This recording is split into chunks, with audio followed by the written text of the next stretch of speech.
आपसे पूछना चाहता हूँ कि असदुद्दीन ओवैसी साहब के लिए आप क्या सोच रखते हैं? यकीन मानिए साहब, असदुद्दीन ओवैसी साहब मुझे पागल लगते हैं। अच्छा, आपने ओवैसी साहब को पागल किस बिना पर बोल दिया? ये तो आपने बहुत बड़ी बात कर दी। आपको नहीं लगता असदुद्दीन ओवैसी साहब पागल है? जी, मुझे तो नहीं लगता है। क्यों? मुझे तो लगता है एक पार्टी के बड़े वरिष्ठ नेता हैं। चलिए मैं बताता हूँ।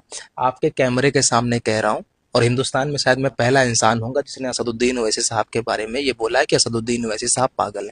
जी बिल्कुल पागल है असदुद्दीन ओवैसी साहब, क्योंकि वो अपनी कौम से एक तरफा मोहब्बत करते हैं। कौम के लिए दिलो जान रात दिन सब एक कर चुके हैं। कौम के नौजवान उन्हें गद्दार, एजेंट, बी टीम, सी टीम, डी टीम दिन रात गालियां देते हैं। दो दो कौड़ी के लोग असदुद्दीन ओवैसी साहब के बारे में गालियां, गाली गलौज, अपने जबान, गंदी जबान का इस्तेमाल करते हैं असदुद्दीन ओवैसी साहब के खिलाफ। वो असदुद्दीन ओवैसी जो सदन में खड़े होकर के तुम्हारी शरीयत में जब मुदाखलत होती है, तब वो असदुद्दीन ओवैसी चीख चीख करके सत्ता के आगे खड़े होकर के, सत्ता के सबसे पावरफुल इंसान के सामने खड़े होकर के उस बिल को फाड़ता है, CNRC NPR जैसे काले कानून का बिल फाड़ करके विरोध करता है। जब तुम्हारी शरीयत में मुदाखलत होती है तो अकेला बंदा खड़े होकर के आपकी शरीयत को बचाता है। पागल नहीं लगता?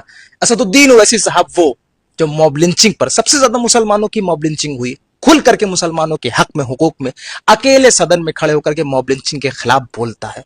वो असदुद्दीन ओवैसी जो पहलू खान नजीब, उमर खालिद, शर्जिल इमाम सबके लिए बोलता हो, वो असदुद्दीन ओवैसी जब तुम्हारी मस्जिदें गिराई जाती हैं, जब तुम्हारे मदरसों पर हमले होते हैं, जब बोलता है। वो असदुद्दीन ओवैसी जब तुम्हारी माँ बहन बेटियों की हिजाब पर हमले होते हैं, उनके पर्दों पर हमले होते हैं, तब असदुद्दीन ओवैसी बोलता है। असदुद्दीन ओवैसी को दिन रात गाली देते हो, तब भी वो बोलता है। साहब आपको नहीं लगता कि असदुद्दीन ओवैसी साहब पागल है?